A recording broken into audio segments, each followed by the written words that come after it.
Yun yung errands ko for today. Nagpa-eyelash and nagpa-nails lang ako. Hi, I am here.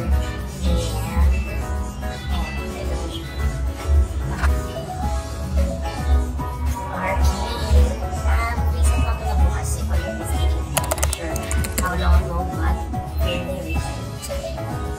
So, ayun na nga. Yun lang naman. I only do my lashes if meron akong lakad na diretso. Kasi yung gusto ko sana mag-cut ng prep time. So, this time around, we're going to Hong Kong next week. Kaya, papa-lashes na ako. At nails na rin siguro. Hindi ko nails ko. Nails and lashes na siguro para picture ready naman tayo on our trip. In fairness, I'm gonna say, medyo affordable. Affordable yung dito. Yung gel nila na money is 500.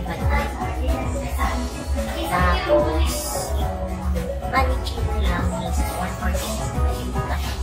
Diba? Tapos, meron din sila yung mga art installation. Pero the art installation is 99 pesos per nail. So, that's 1,000, roughly 1,000 for your entire nail. That's still more. So, let's see kung is talagang okay. Tama yung computation ko. Kasi sa computation ko po tayo ng budget. Ayoko sana gumastos ng sobrang laki. Let's see. And I am loving that the extravagant lashes is for 890.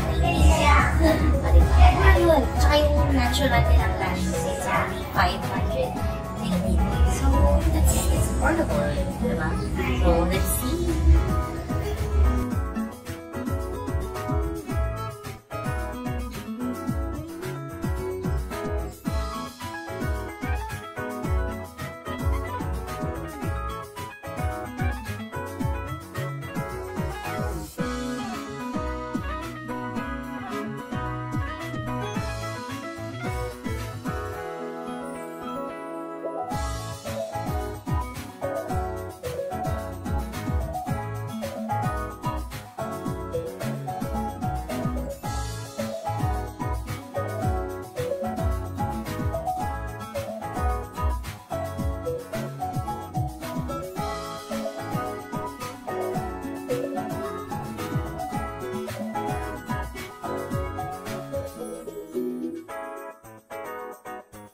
Kakatapos ko lang. Ito na yung cat eye. Natural pa lang yan.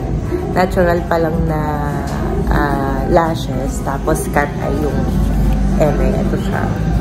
Bongga. I'm loving it as in. Tapos walang mahde.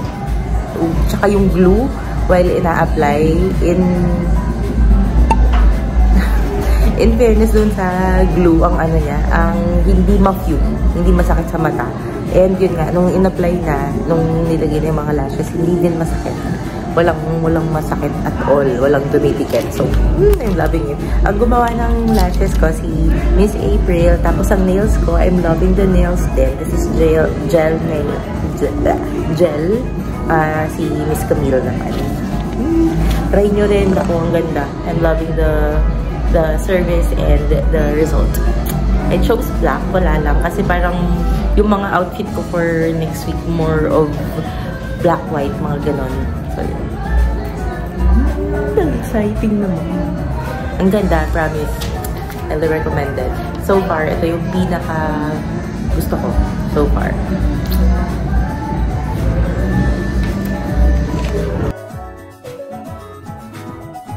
And I am home. At dito na ako mag-kukuda. Hindi ko alam kung may kasunod pa tong video, but yun yung errands ko for today. Nagpa-eyelash and nagpa-nails lang ako. Tapos natuwa ako kasi both eyelash and nails na gel. And kasi siguro wala din akong paa. Nag-ano lang ako. I decided na manicure lang ang gagawin ko at hindi pedicure for something else. I'll tell you in a bit. But the price is sobrang mura.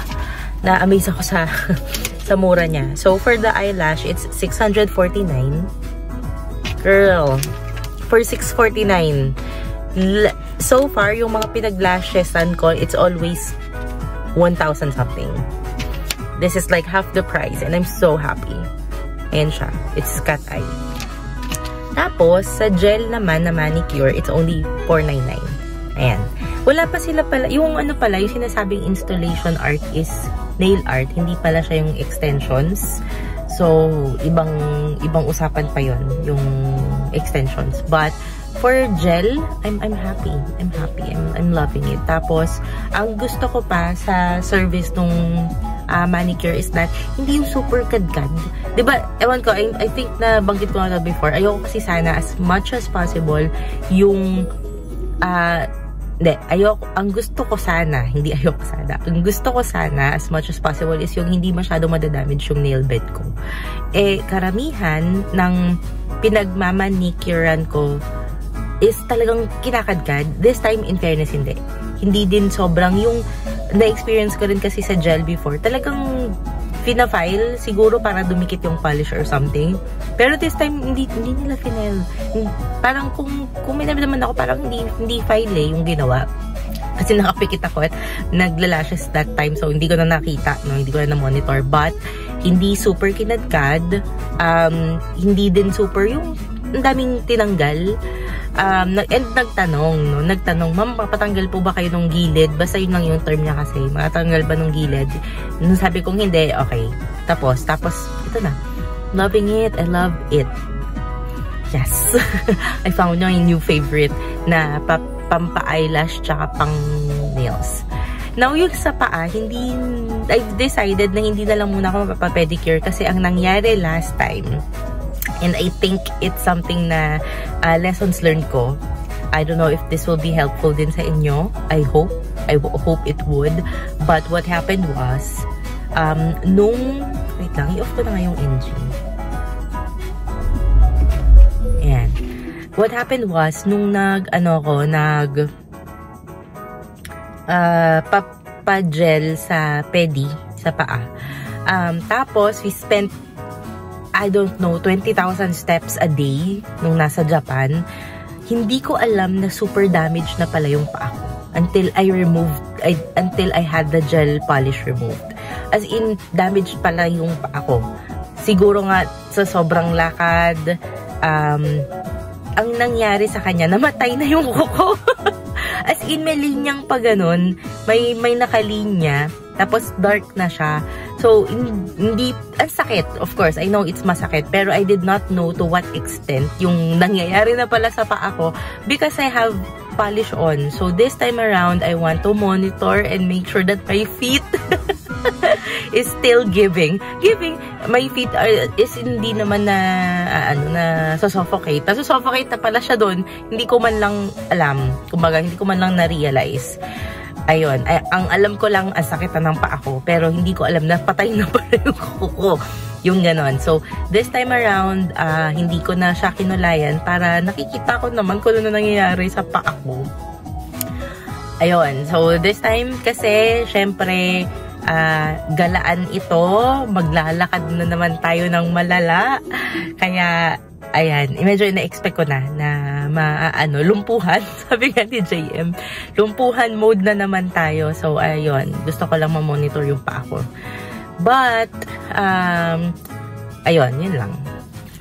Nakaka-excite. Na-excite na ako sa trip. I don't know if ididikit ko dito yung magiging video ng preparation. I'm thinking you guys have to pack with me. Okay? So, let's see kung ano pang kasunod dito sa video na to. Maybe i-discuss ko na rin yung itinerary. I don't know yet, but I'm just loving the lashes. Please don't mind the kilay. Pasensya na po sa kilay. Talaga, isa pa pala when I prepare for lashes. Ang practice ko, I don't know, I hope this would help you guys as well. But, ang practice ko is that I don't put makeup on. I only have moisturizer and sunscreen on. Reason being, if I put base, any base, syempre, lalagyan ko rin yung eyelids, diba? And tendency, pupunta rin siya sa lashes. So, gusto ko sana, I want a clean slate kapag ganyan. And although eye area lang naman yung lalagyan ko, no? Hindi naman buong mukha, bakit hindi ako nagkilay? Mas gusto ko na kapag ganyan, yung mga pamper, parang wala kang masyadong eme sa mukha. Yung ganun. Siyempre, pamper pa rin yun eh. Diba? Nakiga ka lang, nalagay yung lashes, they're doing your nails. So, gusto ko lang mag-relax. Yung ganun. Yung hindi ko iisipin na, ay, nahawakan yung kilay ko. Yung ganun. Kaya, medyo natural effect tayo whenever I'm doing all this. Pero yun, thank you, Arcane. I am loving the service. And I think I found my new favorite. So, thank you! I love the lashes. I love the nails. Keep it up. I love the service. Thank you, Miss Camille. Thank you, Miss April. Siguro, kayo ulit ang i-request ko next time. Ayan. So, thank you, dolls. In case wala nang kasunod ang clip na to, thank you for watching. And I'll see you on the next one. Bye!